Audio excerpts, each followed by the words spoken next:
Yes, once again, I'm back here. My name is Teacher Larry. I work in Tendercaremotorstolic, and of course, I'm here to teach grade 8 students maths for mathematics.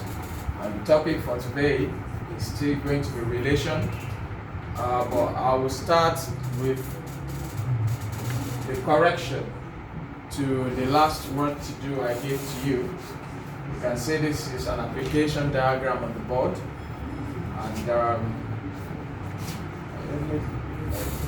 to hold it. Hold.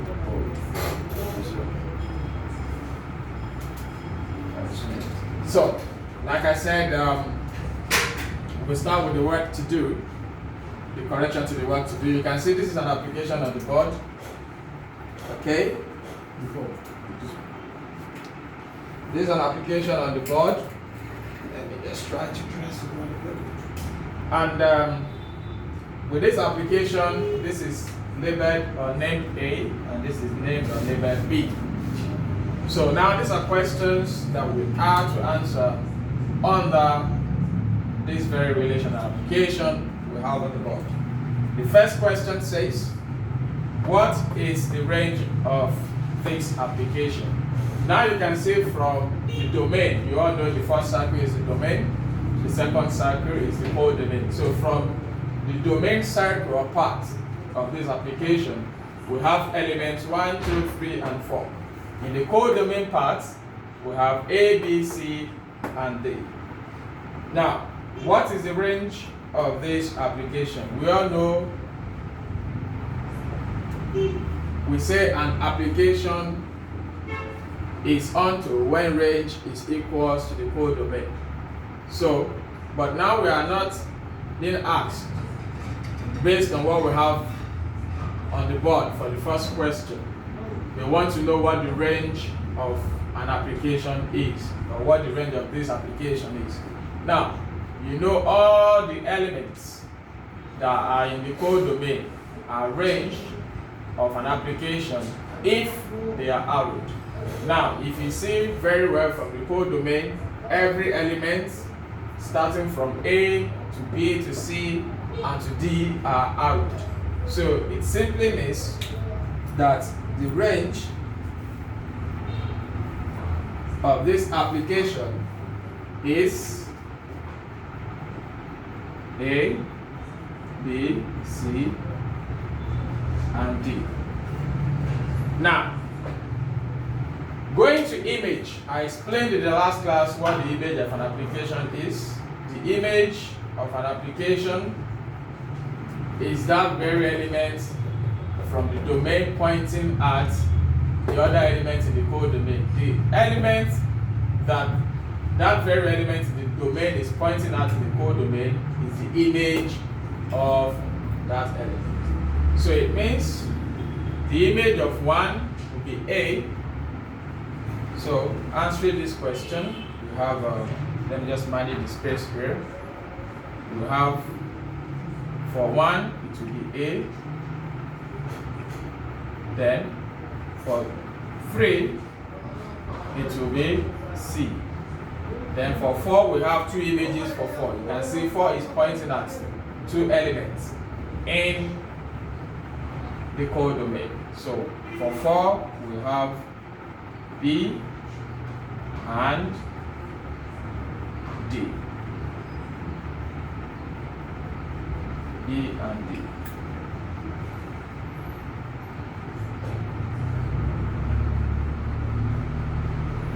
Now, there's another question that says, is it an onto application?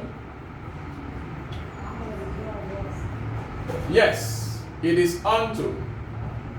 What is the reason behind that very answer?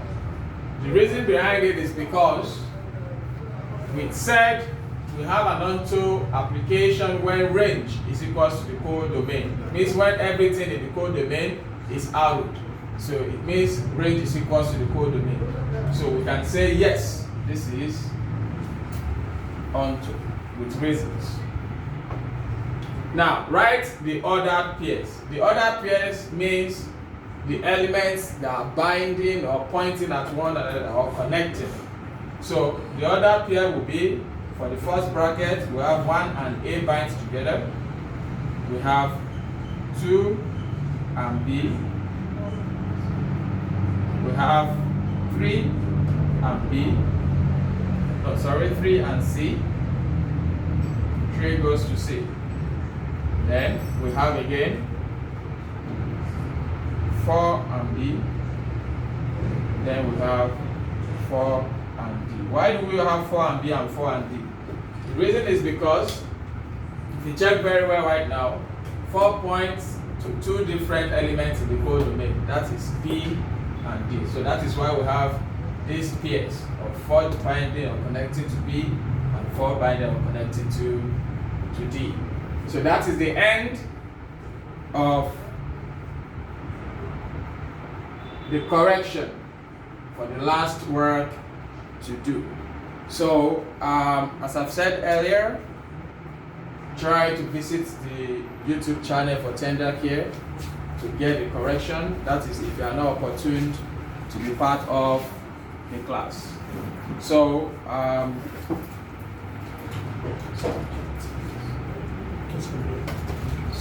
and of course we'll screenshot this so that you can get it on the platform as well before I rub it off.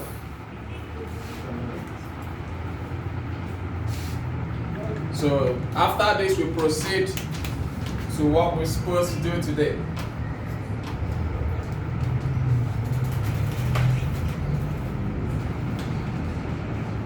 So today we'll continue with application, but basically it will be on a particular part of application which we call the image of an element. So I'll rub this off. Let me just give you like a minute to check what we have on the board.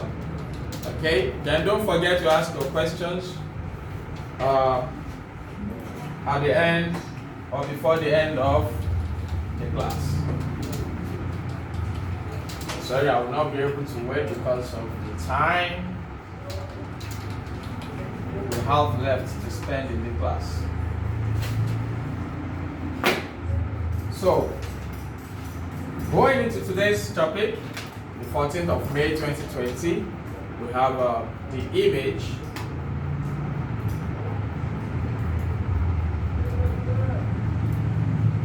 of an element.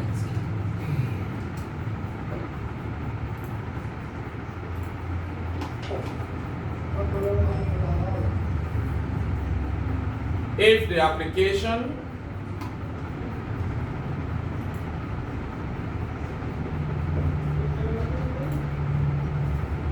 is from A to B, it is written in this form.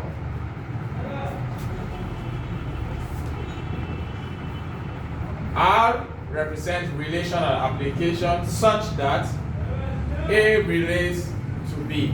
That is how we say it. Or A binds with B. Relation, that is application of relation such that A binds with B or connects to B. That's what I'm saying. So that is how to write it. When you say if the application is from A to B, it's from A to B, from A to B. It is written in this form. Now relation such that A, that is the application of relation, is from A to B. And this is how we read it. We read it as an application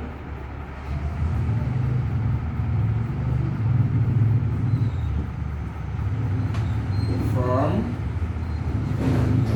A to B, just as I've explained earlier. Now, for example,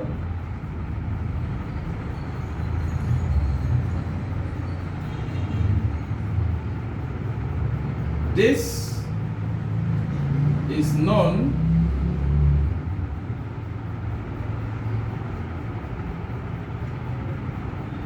by the following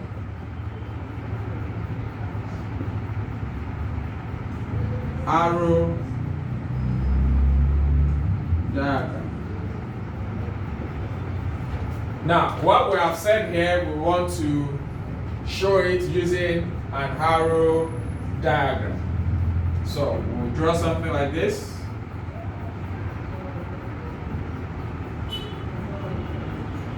So you all know this is either A or B or X and Y. So let's say X and Y this time around. So let me fix the element we have in this application.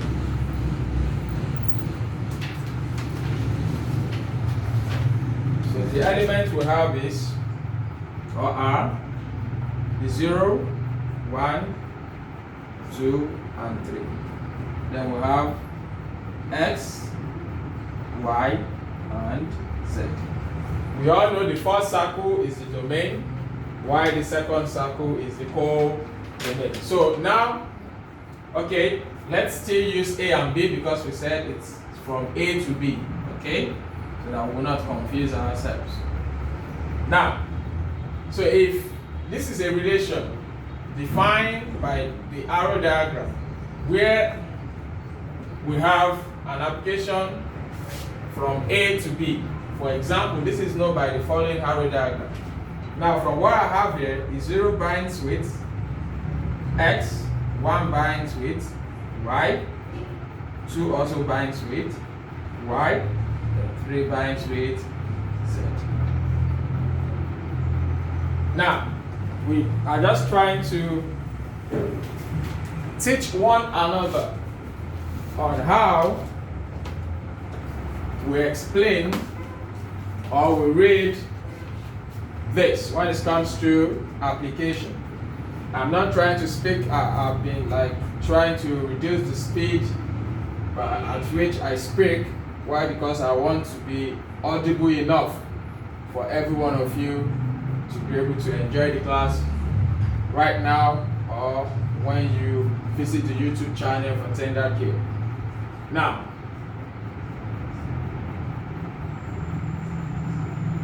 element O binds with X. The image, don't forget we are dealing with the image of an element. The image of element O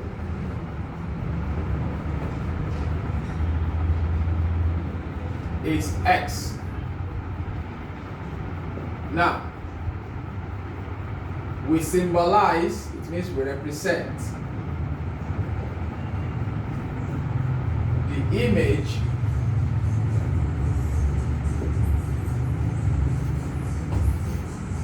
of an element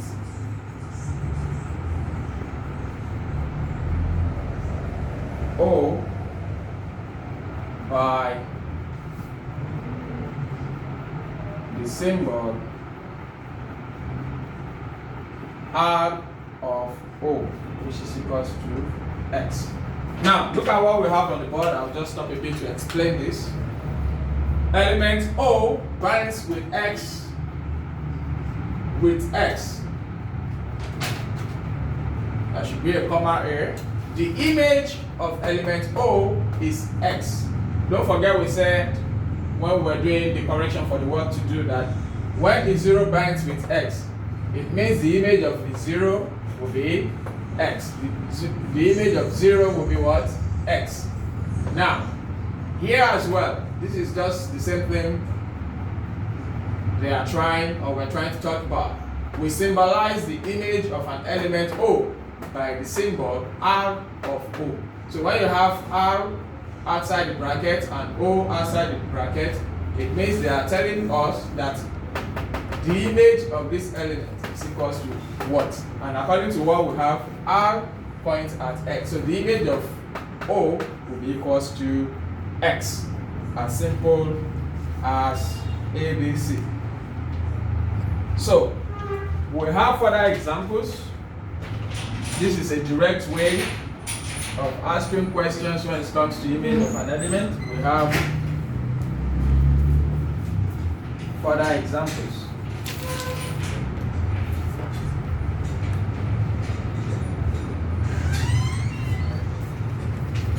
Now, there are rules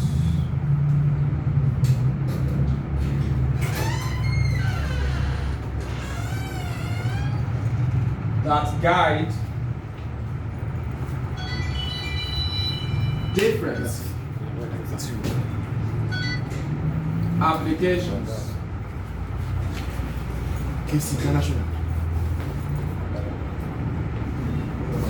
such that the application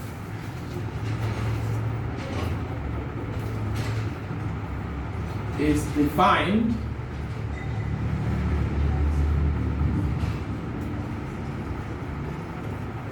by its own rule. Now, what are we saying? It means, let me read further examples before we go deeply into it. There are rules that guide different applications such that the application is defined by its own rule. I think I mentioned to you earlier that this is a relational application such that A binds with B, okay? Or read it as application from A to B. Now, there could be a certain rule that guides this. It means that rule will tell us how to get elements for A and how to get elements for B. I will move further.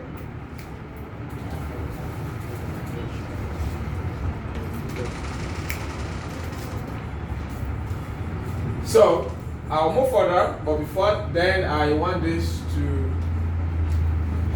be work done by our engineer so we can move ahead. Okay?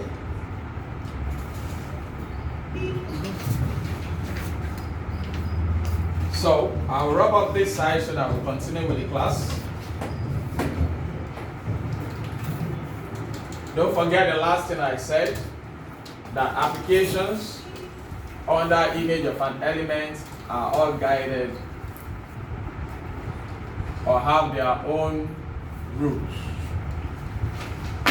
Now, I'll read again. There are rules that guide different applications such that the application is defined by its own rule.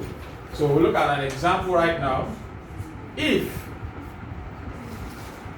this is an application F, that is the name of this application, such that N binds with N. Now look at it. Known by the rule, each element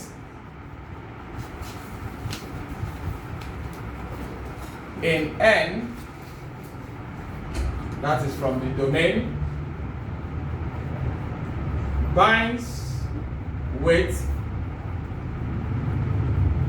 its square.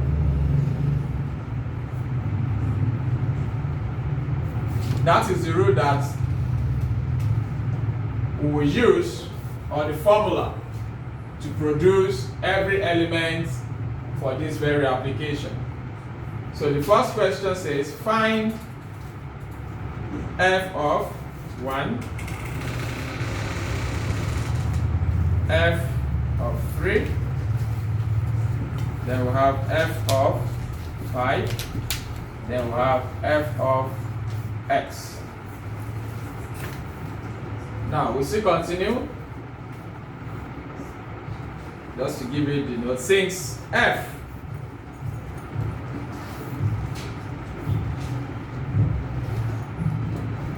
since the application f join each element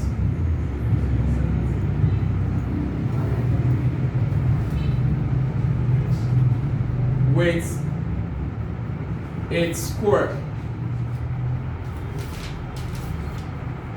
which means I'm just trying to break it down for easier understanding when you go back to it to watch.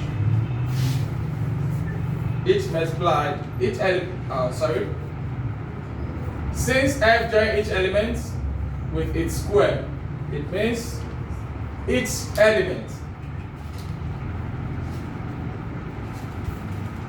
element multiplies itself. That is what it means.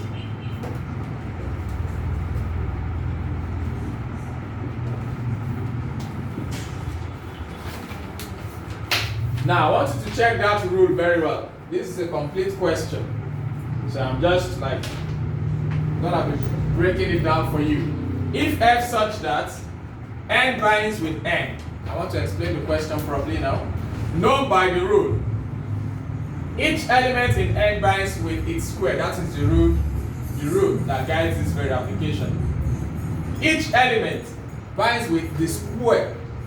So it means every element in the domain will be given, then it will definitely bind with the square of that element in the domain. So it simply means since f join each element with its square, each element multiplies itself. So it means the square of this one, f of 1, will be what? 1 times 1. That is 1 squared, right? To give us 1. Then f of which other one? 3. It will be equals to what? 3 in 2 places. 3 times 3, which is equals to 3 squared. That will be 9.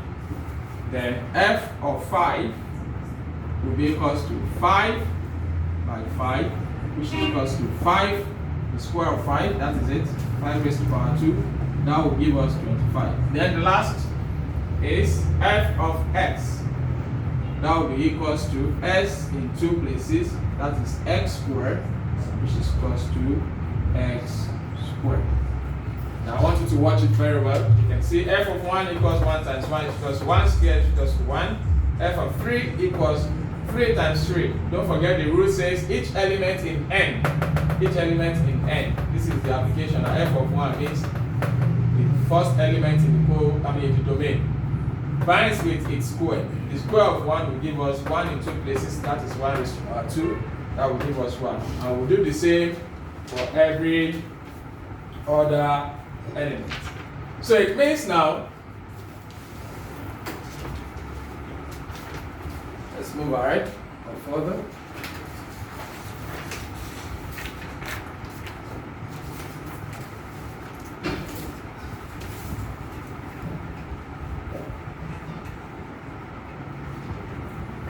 I don't want to be too fast so that we can at least have something to gain in the class. So now we can see the way we've resolved this very application using the rule. So it simply means, according to the application that says f such that n binds with n. So if we draw this application, this is what we're gonna have. Let me use my red marker.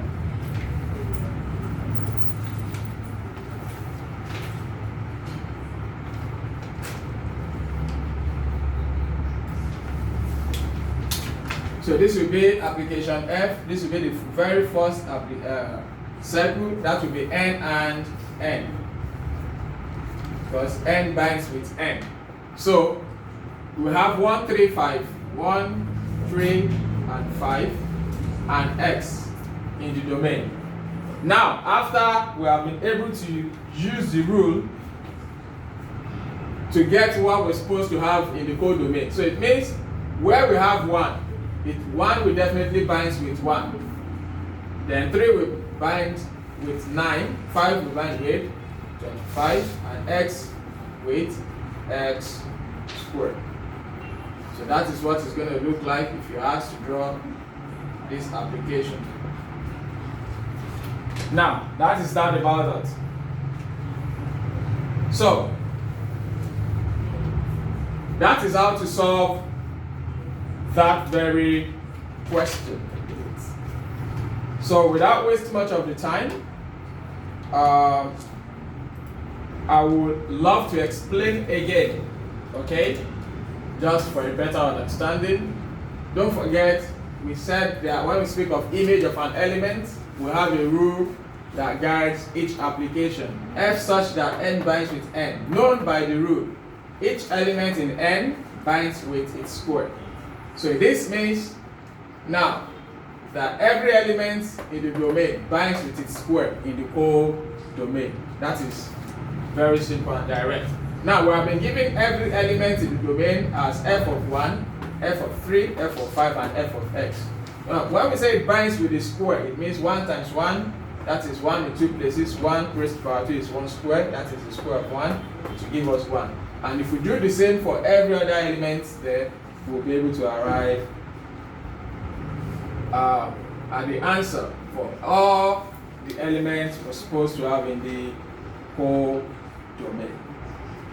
So that will be the end of the class for today, and I want to believe very well that you have enjoyed the class. Next time when we meet, I want to believe as well that you will come with solution to the work to do that I will give to you right now on the board. So without wasting much of the time, I'll write a question here, and I want you all to go through that very question.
This is it.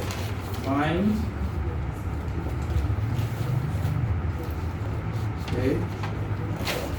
f of 0, b, f of 2, and c, f of 4. This is a very direct question. Okay. So in the next class, I want you all to try this, and I want to believe it is easy. Then